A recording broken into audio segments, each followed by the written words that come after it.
the He Nuh show on WinFM 98.9. To everybody that's listening, I'd like to say greetings and we welcome a new year. So, as we step out of 2021 and into 2022, we do that with gratitude. Um, since the start of the show in 2021, we had a lot of well wishers. We had a lot of persons who tapped in and gave us words of encouragement, directions on the show, how we could improve. And to those people, we say thank you. To all the new listeners, buckle up. We're on for a ride. Today, we won't have any guests in studio with us today. So my brother and I are going to digest some content that we've been pondering since the start of the new year. And probably redigest some of the content that we discussed in 2022.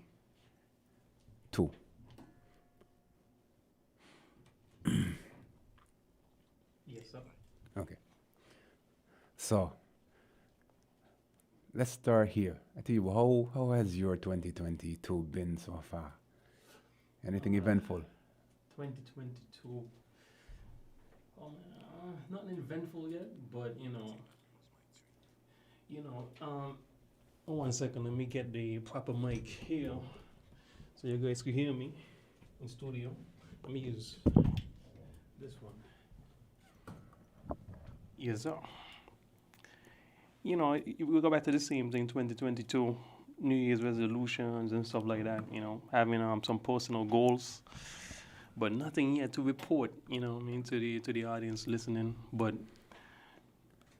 especially for this show, we're hoping to have a really good, positive, strong season 2, because this is almost like season 2. And we have a good lineup coming up real soon. Some heavy hitters. Okay. Seems like we're having a little bit of technical difficulties. Oh, okay. We good. Yeah. How about you?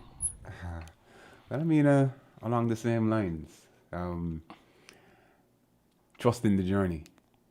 Trust in the journey. I haven't made any New Year's resolutions. I don't necessarily subscribe to New Year's resolutions because, I've always seen it as aspirational, but the follow through for the examples that I've seen, most people, they set New Year resolutions to lose weight. Yeah. New Year's resolutions to create a new business, and it never happens. So there might be momentum for the first month or two, and then by March, April, you start seeing them waning. So I've never really subscribed to the concept of a New Year's resolution.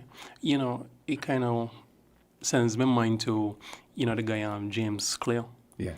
Yeah, and about atomic habits, right? And not only just that, also, in 2022, I'm trying to understand the concept of building systems and not going to motivation, because the system is what gonna help keep you consistent. Right. So, and it's a little different to motivation, like going to a YouTube and finding something that can just make you feel good for the moment, and then you could go on that. No, trying to find something that just stays consistent, one step at a time, trying your best every day. Like the 4 agreements, try your best every day. That's the last agreement. So even if your best wasn't the same as it was yesterday, just try your best for today. So, but that's a different type of level of understanding for me personally, like understanding systems, but, trying my best with it. Okay. I feel like for this new year, our approach towards deconstructing and demystifying masculinity has to be a little bit more integrated. So, you would know, but the listening audience wouldn't necessarily know that we have some guests line up that are going to help us challenge our concepts of masculinity. One of the ideas and one of the topics that I wanted to do a discussion on this season is masculine sexuality. And, I wanted to have some conversations about homosexuality specifically, and the variations of what they would term gender identity, so the LGBTQ community, and where we stand from a Caribbean perspective, why men in the Caribbean have the viewpoints that they have on homosexuality. It's something that I really want to discuss. So we're going to have to find a good guest to bring on to have that discussion with us. I think that's going to be an interesting show. Yeah, that's gonna be interesting. And funny enough, you said that. I remember we had a conversation with the guy who was a chef, Right. right? And he made a comment about it. Huggins. He made a comment about it, and when I sat and thought about it some more, I was like, I really should have addressed that comment that he made, but in the moment, I didn't, But he made a comment something on the lines of slavery, like the way they used to, treat like and I don't subscribe to that. No? No, I don't subscribe to that, because homosexuality has been around way before slavery. Well, I don't think. And hold on. And I don't want us to think that that was the root of it in the black community. Not necessarily. Well, so if we're looking at it from the vantage point of where was the genesis, then I think that's a eternal search, right? Because human nature is human nature, and we don't necessarily know, unless it's documented, what the ancients, what the ones that came before us would have been doing. So, but I wanted to speak to it in the context of the masculine resistance to the act. So not necessarily the genesis of it or why it's being perpetrated, but I think why we have such a visceral reaction as heterosexual men, why we have such a visceral reaction to it. And I think it has a lot to do with our historical past. I mean, you said one, you said two, right? I mean, we watched the movie before, Alexander. Yeah. And we saw that, he was participating in homosexuality as well. And his men. Alexander the Great. Alexander the Great. I'm Alexander. So, yeah, Alexander the Great, a warrior king, right? And he was participating, and his men was against it. And they weren't from our culture, in essence, right? So I think that it goes beyond like color lines, that's just my personal feeling. I don't think that we hate it because it was done to us during slavery. I think that some people, because there must have been slaves, people in the African community that practice homosexuality, and there's nothing to them. Well, that's speculation. We don't know. There's no proof.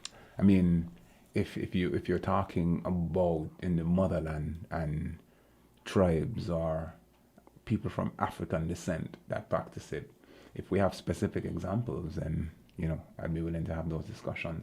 But what I'm talking about specifically is concepts like buck breaking. You're familiar with buck breaking? Okay. So if you look at it from that perspective, I could understand how there would be an ingrained and a familial, a traditional sense of disdain to that type of behavior, because as a young child, seeing your father violated in a way, it kind of creates an association with an act. So it's not necessarily that there is a hatred of homosexuality, but the representation now has a connection to our historical traumas, is the way I see it. So would you say it's the same for like interracial relationships? Because before they used to, take the young black female that's underage. You think it's the same thing? I think some people's resistance to it is grounded in that.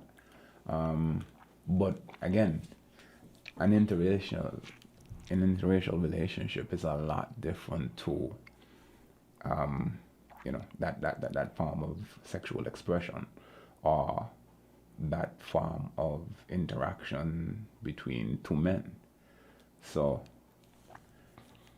an interracial relationship is very surface. If you think about it, it's just two people that exist publicly, But when you associate something like sexual preference with a punishment that was meted out to slaves, it's two totally different No, things. no. Because interracial relationships were a punishment as well. No. When they used to have the young girls and rape them, like before. But it wasn't a relationship. But it's punishment. That's what I'm telling you. It's a punishment too. Where you say like before you could have your woman or wife or whatever. The master would sleep with that person. Right. But That's a punishment. yeah, but That's rape. But then when you say interracial relationship, means that two persons have made a conscious decision to be together. But hold on. But you remember we said that people have a disdain, it doesn't really sit well with them because some interracial relationships, you hear black women always talk about like we're going after white women, and you might hear black men say that, the stronger black females in our culture date like white men and stuff like that, and people don't necessarily like some of that stuff in our community as well. Right. So that's what I mean, because maybe there's some connection with it as well. But I personally don't believe that it's just on slavery alone. There's a reason, like the buck breaking. Mm-hmm. I think it's beyond that. No, well, I'm not saying that's the reason for it makes up the genesis. It makes up the majority of the rationalization behind the disdain. I'm saying that I feel like it has some impact. Because if you have that historical trauma, after colonization, that doesn't necessarily wipe that away. So when you look at the emergence of belief systems and lifestyles like Rastafari and the vehement resistance to things like homosexuality, it's almost impossible to say that there isn't a correlation between the two. But it's interesting to me because as heterosexual men, we have no issues when it's to women, and we don't even know if that was a punishment to women as well. But hold on, and that's another form of. You think that came from? But don't they have issues though? I mean, don't you think that some men are against it? I personally feel that way. I think. But it's more acceptable than two men in our culture, in our society on a whole. It's more accepted. It's easier. It's easier to watch two women walk down the street together holding hands versus two men walking down the street and holding hands in our community. Yeah, but so it's more accepted. But it's the same thing. It is. But then look at it from this vantage point. The feminine has always been more connected to emotional responses. The feminine has always been the softer sex, or perceived. So it might have been just a perception, perceived as the softer sex. Mm-hmm. The feminine has always been more compassionate, more gentle. And the type of embrace, the type of communication physically that is displayed within homosexuality is traditionally seen as feminine, right? Mm-hmm. So to see two females expressing themselves in that way, it's not as taboo. It doesn't have the same other representation. Yeah. But when you see two men behaving in that way, it almost seems alien, right? And I think we're getting to a place now where we're desensitized to it because it's happening so frequently. But there is something that is odd about it. If you're looking at it from a perspective of all of my experiences with the masculine have been macho, rigid. On the surface. Stiff. On the surface. Okay. So when you say, I wouldn't say happening more frequently, we know seeing that that's part of the human experience as well. And that happened frequently because before it was underground. But no, it's really more prevalent in mainstream, right? Now, like you said, that's a perception that the female has always been like the softer side, right? But interesting enough, I had conversations with a friend of mine's, female and a lesbian, and we had an open conversation about, like threesomes and stuff like that in terms of, introducing another female into a situation with a heterosexual relationship, right, between a man and a woman, and she was telling me, that could be very complicated because there are some women out there who have like that edge, that kind of masculine edge to them. When they come into a situation, they would actually aim to take away your woman, right, from you. And that, because of the perception that women are the softer of the sexes, there's less apprehension. So you're saying as the man, you're more off guard because you don't see her as a threat. As a As a threat. threat, okay.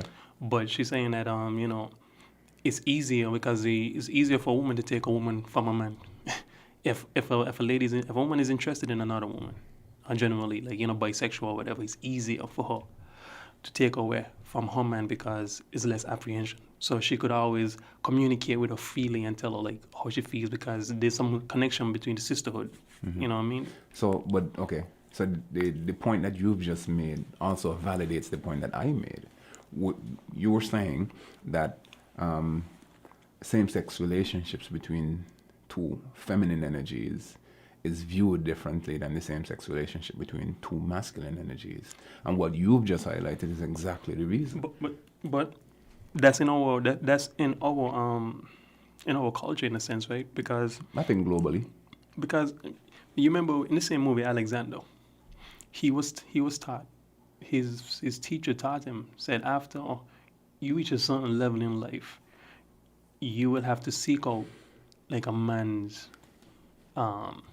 direction for certain things, because a woman won't be able to give him that extra thing that he needed. That's in their culture, right? So I think sometimes because we associate it with slavery, that we maintain this, visceral response to it. I'm not sure it's an association with slavery. We know, right? We know from all of the historical documentation, right, that these were practices that were meted out to slaves that the masters would have deemed disgruntled, deemed insubordinate. Slaves that attempted to get away, they had these things done to them. Or if a black man was, particularly dominant in terms of size, had a significant amount of power, the slave master would want to break his spirit and do it in front of his wife and children, so they would break him. All right. So what I'm saying is, it's not hard to imagine that even within the societies that the slaves created. So when the slaves finished picking cotton for the day and they in the barracks or wherever they used to sleep in the basements, they would have murmurings. They would say, "Oh, yo, you see what he did to Jimbo, to their boy? Wow, boy, that was terrible, boy." And so now, as a slave, as a male slave who's never had that experience, but saw it meted out to one of my peers, I'm appalled because I see it as a punishment, and I don't want to experience that. I don't understand what you're saying. I have the problem in thinking that all the slaves were straight. No, okay. So you're looking at it from a purely absolute perspective. Yeah. Right. Because what we're saying is that in our community and stuff like that, we kind of tend to, position or talk about slavery in terms of that's the partly could be one of the reasons why it's hated so much in our community. I believe it is. Right. But we make the assumption that some all the slaves were straight. Right. So I think a lifestyle or sexual preference like homosexuality has had an ability to flourish in times of comfort. It's hard for me to see slaves living the experience that they lived and choosing that lifestyle. And then choosing a lifestyle, some people are just born that way. Okay, attracted to the same sex. Some people are just born that way. You got people, even in our society today, they just born that way, and some of them resisted. until he actually comes out, like until they may go away to a place where nobody knows them, and then they tap into that part of the side that they've been hiding all this time. So I don't think it's about choosing, because homosexuality has been around for forever. Right, but it's more widely accepted. It's more openly accepted now. So what I'm saying is, okay, there is, in anything there is a spectrum, right? So if we were to take your argument, there were some slaves who were heterosexual, who were straight, and then there were some slaves who were inclined to be in same-sex engagements, right? Okay, so we take that at face value. That's what it was. It's easy to see, right? Because of concepts and practices like buck breaking, where it would create a further division between the slaves that were heterosexual and the slaves that were inclined to be in a same-sex situation. Because as a heterosexual slave, I can easily see these two guys who choose that line of interaction as embracing the master's policy. Oh, he's for the master. The master used to do that to him, and that's why he's behaving that way, or whatever the rationalization is, and then it creates almost like a scorn. But you see, the problem that I usually have with something like that is, if that's the case, and we're rebelling against master, and the buck breaking thing was part of master's way of, Suppressing your masculine energy, and we rebelling, right? There's a lot of things that we carry on that master did to us. So it's just like, why we choosing one thing to rebel against? There's a whole list of things that master did that we continue and carry on. So why is it this one thing that we choose to rebel against when it's so much more deeper than this one thing? Well, in our community, because only that one we highlight, we're talking about, let's talk about diet. Let's talk about the way that we treat our women, where it's become like sexualizing them. yeah. Let's talk about all of those. We got to rebel against all of that stuff, but we don't. We choose one thing to rebel against, which is, and we choose that to talk about, like, is the root could have been like slavery and seeing the buck breaking, but there's a whole heap of things where there's rape. But we don't stand with rape as men either, right? So. Well, if you look at it from that perspective, a lot of those other things were part of a psychological conditioning, right?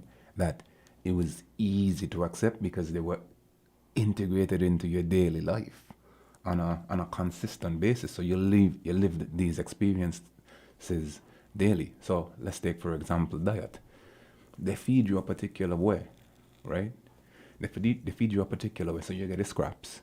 And from the scraps, we create bullfoot, and we create goat water and black pudding and all these things, right? So we use the scraps from the master's table to create meals. Yeah. Okay. And so what you're saying is, based on that, coming out of slavery, we developed this particular pattern of eating and this diet. But the argument can be made that those things were almost a necessity. Well, they were almost a necessity, and they were your lived experience on a daily basis. So it's hard for you to resist against that, because if you're saying, oh, we should have been rebelling against the master's diet that he forced upon us, well, what you would have eat differently? But hold on. So you're saying that you're thinking that the buck breaking was like momentarily, like here and there? So you felt like that was happening to a slave every day? If that is happening every day. No, man. But we're talking about slavery right across the world, Yeah, but hear what I'm saying. Here's what I'm saying. If a master had a plantation, and on that plantation he had 300 slaves, right? And 200 of those slaves were male, and 100 were female, I don't want to believe that the one master and let's say he had 50 other men working with him, well, I understand what you're saying here. I understand you're saying that it's like, it wouldn't happen every day maybe on one plantation, but right across the board. Yeah, right across the board it was happening. But what I'm saying is, it did not have the frequency that would allow it to become psychologically ingrained to the point where it becomes a lifestyle? Well, it became psychological to the point ingrained to the point that we today in this modern age hate it and we kill for it. Right. So here's what I'm saying. You can't hold it on the same basis of the master's diet or the master's religion. Not just it's just violence. Like we were handed violence right throughout all the process. Right. So, every single day. Right. And But- as Caribbean people, probably that is why we are so violent, because there is a violence that exists within our nature. What I'm saying though, in terms of the mock breaking, is maybe or historical experience, the historical trauma with sexual violation in the masculine perspective has created that resistance that as modern day men we have to the different manifestations of homosexuality. That's all I'm saying. I'm not saying that it's right. I'm not trying to justify it. I'm saying I can see where that has passed down the line, and because of this historical trauma that's ingrained in every man. If you don't necessarily identify with homosexuality, then you're born a fire on it. But you see, what you're trying to say is that I believe that we should probably do. When people say that to me, I feel as though we need to do a little bit more digging in the history books to see if it was even accepted within our culture or was looked at before slavery. Because I don't want, it just seems a little odd to put it on slavery, because you make it absolutely darker, right, than, like a human experience. When you attach it to slavery, for some people, it kind of puts down their human experience in essence, is what I'm trying to say. What's the attachment to slavery? I'm Okay, lost. let's say that in our existence as Africans, that we never agreed with it, Right. right? Some of us. Some of us Okay. never agreed with it. Right. And that's from our culture, period, like within our systems. Mm-hmm. But it happened, but I think when you attach slavery to it, it becomes a little more, almost like it justifies some of the response to the act of homosexuality. No, it's not a justification. It's an identification of why it may be so triggering to a particular. So it's the same thing as the N-word in the US, and why that's so triggering. Like, if certain persons call you, The N-word. right, you feel offended. I feel like there's a certain amount of offense that has been associated with the act or with the practice of two males being together in that way, that could have been triggered by those functions within slavery. But check it out now. We use the N-word now as a term of endearment. A term of endearment. Uh-huh. We accept it. We hug it. Right. Not everybody, though. Not everybody, but in general, we kind of hug it. Okay. But it's the same thing with this thing now. Like, you really watching it in modern time. Okay, you're watching in modern time where we kind of move away from slavery, right? Right. And people making their own choices. Some people are born, and if you listen to some interviews, you hear people say, like, when they were younger, they already knew they were attracted to men, and some women said I was attracted to a woman. Right. So they noticed that, but they know it was wrong in the society, so they didn't really go and demonstrate it. Okay. Right. So it reached a point now where we have to kind of find a space to say, like, that's a human experience. It ain't really something that comes from that. I understand that there might have been there be issues in terms of slavery and stuff like that. Like, that's where the hate might have come from, like, the physical response to it. But we reached a point where it's just like, it doesn't even make any sense now. Okay, so here's my view. So I'm going to push back on that a little bit. If we're using the N-word as a comparative, you're saying now we've gotten to a space where the N-word is almost accepted culturally. Yeah. Right. That's the argument that you're being made, right? Okay. But where I stand on that is, yes, I feel like there is significant cultural acceptance of the N-word, but it's because that word, that term of endearment, had a vehicle to propel it. So, whereas the practice of same-sex, male and male, didn't have that vehicle, the N-word, while it was disdainful and it meant something terrible and it was an insult in our historical past, it was transformed into something by the hip-hop community, where you had guys who saw gangsters and they embodied the gangster archetype, but they used music to communicate their life experiences and they gained notoriety. They created a genre and it had worldwide appeal. And within almost every track that they made, they used that word. So it's often the word to the point where people were like, okay, hey, no man, that's just what I call my brethren them. You know, that's like, yo, human type thing. Mm-hmm.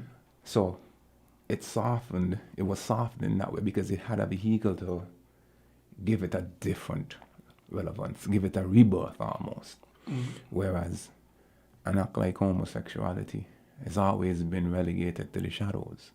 So in the 60s and 70s, it was rampant, but there was always a certain amount of disdain. So you had persons in authority who would associate the spread of the HIV and AIDS epidemic to this act, this one singular act. They say, oh, this is what causing it. You know what I mean? So I feel like homosexuality has always been relegated to the shadows. It's always had a very dark connotation. It's always been something that society, I can't even say just masculinity or males, but society generally has always kind of looked upon like as something taboo.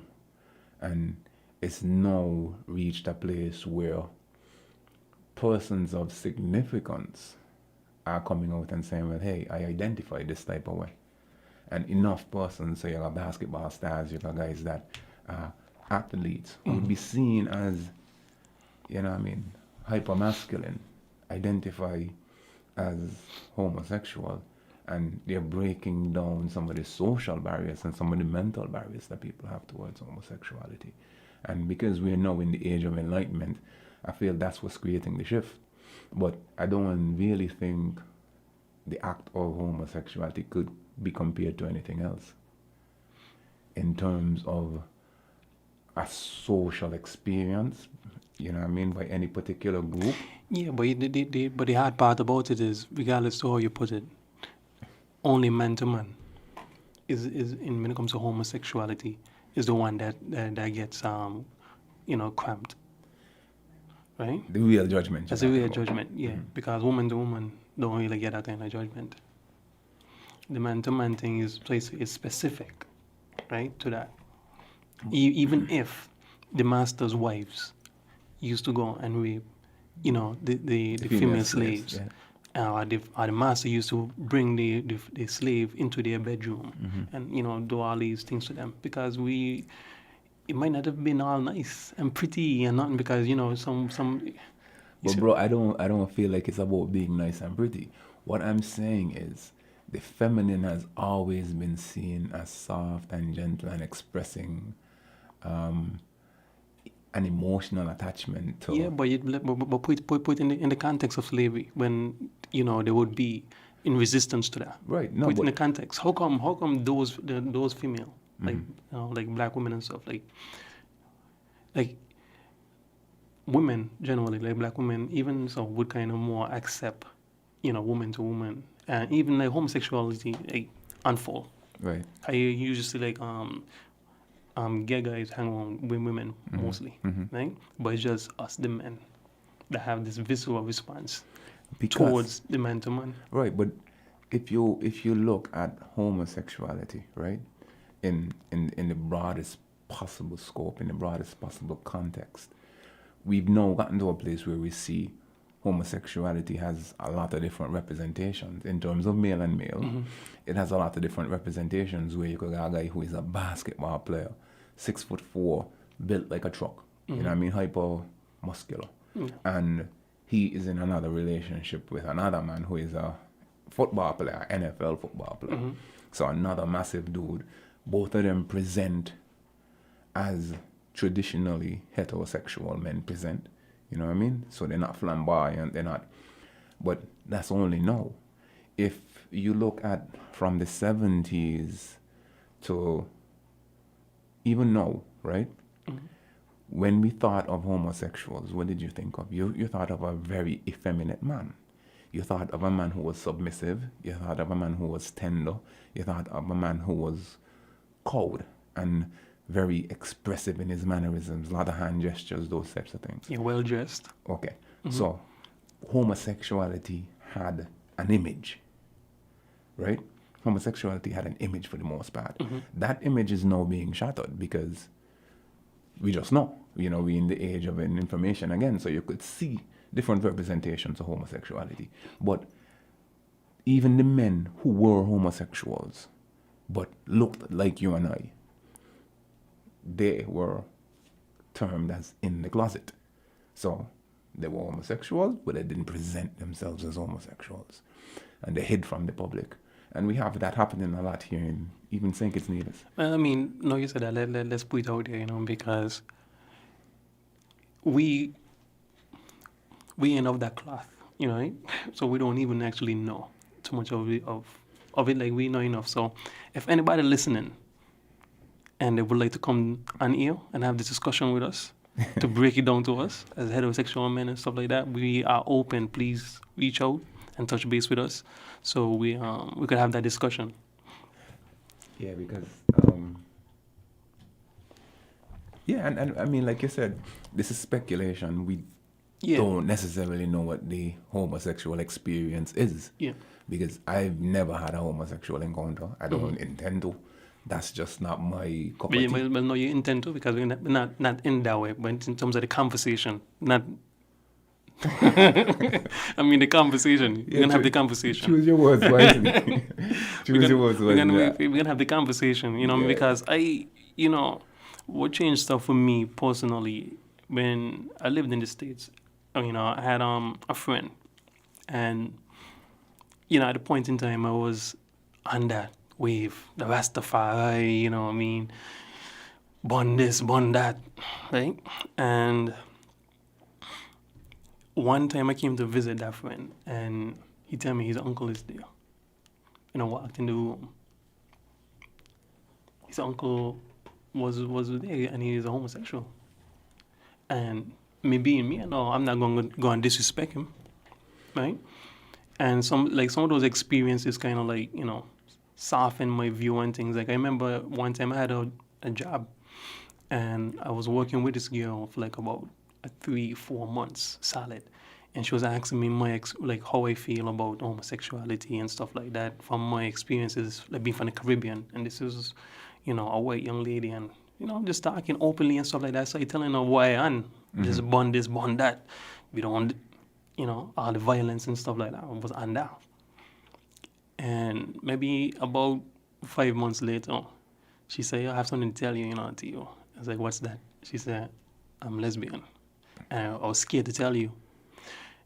No, in America, she could have gone to human resources and reported me and tell them that, she feel uncomfortable around me and bim, bim, bam. But she just kind of listened to my experience and allowed me to vent all of that nonsense that I see it as now. And then she started to fill it with sense and understanding and some empathy. You know what I mean? So then, those experiences in my early 20s kind of just reshaped the way that I saw things, and realized that could have conversations and stuff like that, but at the same time, like on the street level, if I see a heterosexual relationship, two people kissing down each other and stuff in the road and stuff like that, that makes me uncomfortable. So the same way if I see homosexuals do the same thing, that makes me feel uncomfortable, because it's just I feel like certain acts should be left for private. Well, if I'm being completely honest, I don't think I'm completely desensitized to the expressions of intimacy between the same sex. So it makes me uncomfortable for a different reason, because I can't understand it. I can't understand the attraction. Now, me saying that, who am I? I can. So I think I exist now in a place where my failure to condemn something doesn't necessarily mean I condone. If you get where I'm coming from. So I don't feel like I have the right to stand stand in judgment of anybody, because, like you said, it's their human experience. I just understand that now, as a human being who is attempting to find my way in the world and creating networks and learning more about myself, learning more about self, I'm learning that sometimes being harsh or being a critic isn't necessarily the way to go. But I don't necessarily understand it. But I do understand being civil. I do now have a deeper connection to my own humanity. So I can see somebody, and if you don't try to push your views on me, if you don't try to get me to see things your way, or you feel comfortable to have certain conversations around me, then we could be cool. But if you come around me and you know I am not inclined in a particular way, I don't feel like you should feel, you know what I mean? You know, because I remember somebody made a post once that said, in our community, black community, we would, you know, put the guests on Front Street, right? On Front Street, in terms of like embarrassment and stuff like that. Meanwhile, the predatory male, Yeah, we would hide them yeah. and protect them. And yeah, so and that's a double standard, That's a because if double you're burning fire on one fire on everybody, But the thing is, just like, you know, I burn a fire. I don't burn fire and the gas on, but the predatory behavior, you know, the raping and stuff like that. I burn fire on that every day. And that's violation compared to people who choosing to love who they want to love, right?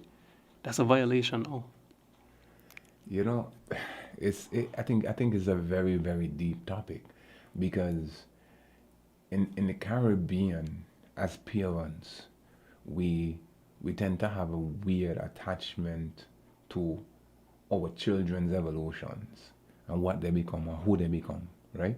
As adults. And sometimes when you have a child that you've been raising from, infancy, and you have all these expectations for your son. You think your son is going to be an architect, you think your son is going to love football, you're waiting to see your son's preference in relationships, what kind of women he gonna be interested in, and then you start noticing, his movements are a little bit different, and he doesn't seem necessarily interested in females, and social standing starts to come front and center, and how is the society going to perceive us? Because, see, Miss Brown got anti-man son. See, Miss Brown's son is anti-man, and we live in a small society, so people start gossiping and saying little things. And then, because homosexuality still has that sense of taboo that's attached to it, that stigma that's attached to it, you view now that son as somebody that has brought shame to the family publicly, right? Whereas your predatory son, he operating in the shadows, he kind of more slimy, he kind of more like a snake. You feel me? So it's almost like your son has done something wrong, but you incorrectly try to protect him, whereas you can't necessarily hide your son, but you can hide your predator son. And we need the consciousness to know, like, hey, the predator son ain't supposed to get hidden. no. Don't hide him, because he violating somebody. And I feel like that's where we stand as a culture, like the homosexuality, because it's something that you can't hide, because it's a lifestyle, right? So it manifests in everything that you do, the way you speak, the way you walk, all these different things. Well, now I see, like, in our generation, like, getting a little bit more progressive, where we necessarily don't really care about what people actually think about us once we kind of know ourselves, type of thing. But that's kind of more like the old school, where they would, like, say you're a Christian, Right. and your household is Christian, and you hear reggae blasting onto that Christian house. There's gonna be a problem for people hearing and say, "Wow, we're going on with Miss this, what's she on reggae music? She also like she's, you know what I mean?" Because even saying like a Christian family and there's like a Rastafarians like son in the mix, Yeah. it's just like they would see that some sort of shame. Well, I mean, he's going against the status quo, right? And you're breaking the ideal because we're trying to present an ideal illusion of the perfect family. We are perfect. So that perfection relegates people to a particular mode of being. And any deviation from that means, why, you're not part of us. You've separated yourself. Yeah, so then I think that we kind of hold reputation at a very high value in the Caribbean. And falsely, because Falsely. a lot of it has no real merit. Like, No. you know, I remember when I was growing up, dreads was a big thing. Like, if you're a youth man, and when I was leaving high school, let's say early 2000s, right? Like 2000, 2001, when I was leaving high school, I remember a lot of my friends cited Rastafari around those times and started moving different. And I was deep on that wave too. And I had brethren who start roots up, they go the locks. And it was a struggle with their parents. Yeah. Your father going to say, well, get your barber shop. And, mothers who going to determine, well, I'm going to put you out of my house if you don't start to cut your hair. It's all these different things. So sometimes as youths, when we choose the life that we are going to live, it's seen by our parents as an act of rebellion. And I don't necessarily think it has to be that way. And I feel like even within the homosexual community or the LGBTQ community, maybe that's how they feel. They feel like they're in their rebellion. So, which is why they're more vocal. They're very front and center because you see them all over now in saying it. So I feel like a lot of different things contributed to that. Because when I was coming up and we were in school, homosexuals lived almost in a perpetual state of fear. Unless they were grown men. Yeah. But like youths who expressed any type of effeminate behavior. Yeah. They lived in a perpetual state of fear. Coming home from school is bullying, you're getting a beating. So, and we've gotten to a place now where it's socially unacceptable to do that. And and the best thing for us to get all together is for it to come to the light, and not be operating in the shadows. I think it's always going to have some element of it that's in the shadows, though. But like anything else. Yeah. But the best thing for it to do is to come to the light. Yeah, the best thing that I think it needs to come to the light. I think what happens is we are now seeing a different form. I can't even say it's predatory, but we're seeing a different form of violation. We're seeing men who live double lives. Yeah. So they have inclinations towards those same-sex engagements, but because they are living this illusionary life and they want society to see them as masculine and macho and they still have relationships. They still walk around and get people pregnant. And outside of that too is almost like having some clarity to knowing what situation you put yourself in. Like I remember. You mean from in terms of being a female, like getting in a relationship with a man and knowing what situation But you're in? But even like having like a brethren, because they had this story. I think it was in St. Thomas, and these guys were friends, always been friends. It seemed like, and he went to sleep, went over by his friend, they went to hang out, stayed late. He said, "Oh, make you don't hang out. You stay over the night and then you can leave wherever." And the guy went to sleep, and when he was walking abruptly with the guy trying to violate him, right? But had he known that, he probably wouldn't have got there. He probably wouldn't have got there to sleep, or he might have made a decision, And even so, like that, the other friend might not even have he might not, okay, then if he's still over them, maybe he's interested in me. You see what I'm saying? Yeah. So coming to the light is a lot, better than just being in that, because you could be in a situation with a friend who you know from since you were small and you're hanging out all the time. And then you get put in an awkward position and it could break the friendship up. But there's a lot of different dynamics to it too, because here's why I feel like some of these guys don't come to the light, right? You and I are brethren. We've been boys for a very long time, for years, right? And I may have expressed myself a certain type of way. We play ball together, be it football, basketball, whatever it is. So I'm seeing a particular way. I have a social standing, right? I'm known as whatever. Reputation. I have a reputation. I'm a cool guy. And because of the taboo that's still on this, the stigma that's still associated with that, that's a part of my life that I don't want anybody to know, right? So they do these things in secret while presenting themselves as Mr. Man. And they continue to live that lie until it's exposed, and then when it's exposed, it's a really big thing. It's a big problem. Because nobody's willing to accept you because you've been living a lie. So you just seem like a fraud. Yeah, and then afterwards, there's some people who's gonna have some empathy towards that and understand where you hid yourself, and start to, accept you to a point. But the people who you might care about might not accept you. Well, You see what I'm saying? yeah, but if you're looking at it from the example that we just gave, it's going to be hard for the people that Yeah. you want to accept you, because me and you used to play ball together. You know what I mean? We've done things. We drive around, we hang on the strip, we don't beat beers and these things. Remember, we still have that mental image of a homosexual as somebody feminine, as somebody tender, as somebody. And then also in a small society like ours, what I've also found is, as a heterosexual male, we tend to feel like associations with homosexual males leaves doubt in other people's minds about where we stand in terms of our sexuality. If you get what I'm saying. So, me as a heterosexual male, I don't necessarily want to have a friend who is homosexual and openly homosexual, because people might assume that I'm also that way inclined.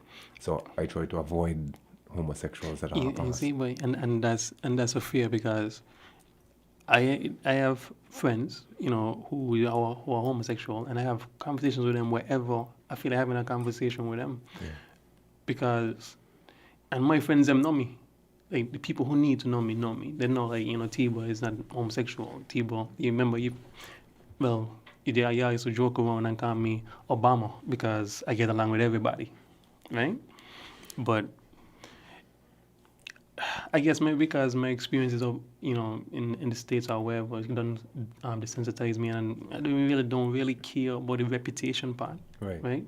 Because I can't live my life on that, you know what I mean? Because there's so much more things to do, because a lot of people are talented, and I've run into people, whatever the sexual preferences, who's really talented and have something to contribute, Yeah. you know what I mean? So, Yeah, but what I mean isn't even necessarily talking to them, because I know a bunch of guys who are straight and they are willing to have a conversation with a homosexual, right?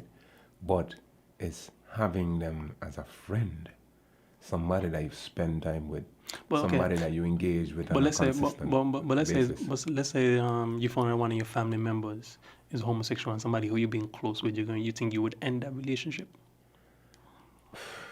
Bro, that's subjective. That's like, and I mean objective. That's something that I think I personally would have to experience Yeah. to know how I would handle it. How you handle it? Yeah. Yeah, because a lot of factors come into play, like the depth of the relationship, a lot of things. And while your sexual preferences don't necessarily have any bearing on me, because what you do doesn't necessarily affect me in any real way, but at the same time, it changes for me the depth of conversations that I feel we could have, because I don't know. Maybe some of it is still ignorance on my part. I don't want to speak on it, but I don't know how I would respond to that. Yeah, I mean that's always a tricky thing, because I had friends, and all the time, like, we used to talk about, like, women Yeah. all the time, and as we got older and went separate places and stuff like that, I started hearing, like, little shoo talk about this and that, and when me and said friend kind of reconnected and had a conversation, I asked a question. Yeah. And, they just tell me, Tim, I don't really tell people my business, I mean, I don't really discuss that part of my life, but because we've been friends for so long, so many years, I'll be upfront and tell you, yeah, like, I'm bisexual. And I said, okay, cool. That I understand, but I just wanted not to clarify, to understand what was going on, because people were saying all these things, but that's somebody that I was like close with in terms of having conversations. But when he told me that at that point in time in my life, that didn't mean nothing to me. Mm-hmm. You know what I mean? I already then shifted my mind frame from bond this and bond that. You know. But you see, even those things, all of those things seem like gray areas for me in my conceptualization, my own personal understanding, because I don't understand the concept of bisexuality. I really don't. I feel like, me personally, I feel like maybe it's a matter of attraction. So maybe it's not necessarily the expression of it, but the attraction. Maybe you mutually attracted to both males and females, and that makes you bisexual. But in my mind, if you have an attraction to a male and you have a homosexual experience or encounter, then you are a homosexual in my estimation, in how I see things. So, I've never understood the concept of being bisexual. Yeah.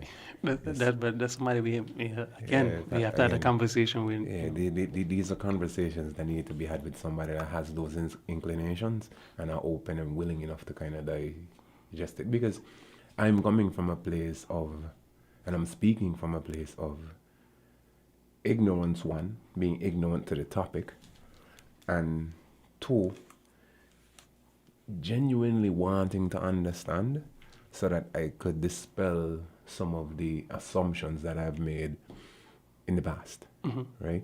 So I have no interest in understanding it because it's an experience that I'm interested in, but understanding it from the human perspective. Like, what are these people experiencing, and how have their life experiences impacted them, and how can I be more understanding, more empathetic, more sympathetic to what they're going through? Because as I become a man and I get a little bit older, I know people who my age who have children, and their children are behaving in particular ways, and they assume that their children are going to be X, Y, or Z, and I have to say to them sometimes, like, hey, give him a break, he ate. You don't know what that is. Maybe he just into certain things. You just gotta leave the youth alone. And I see, the resistance. I see the and like a forceful resistance too, to certain of the manifestations or certain of the playfulness that the youth might demonstrate.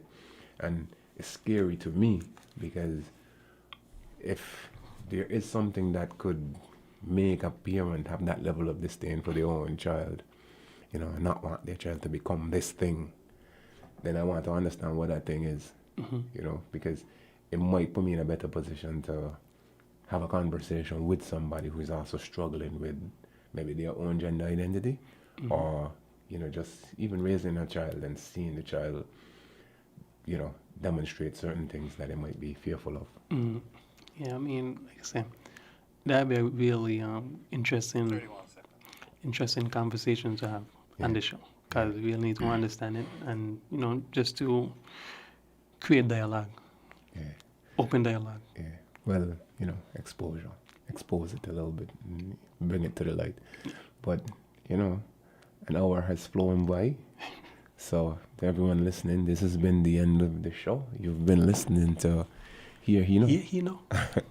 And as usual, we are accessible on social media. So if you have comments, you can send it to our Instagram page, or call in on WINNFM 98.9. Happy New Year to everyone. Bless up.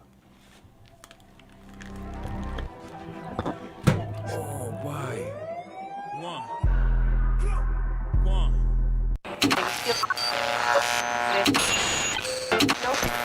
You found the sound. 98.9. Win FM.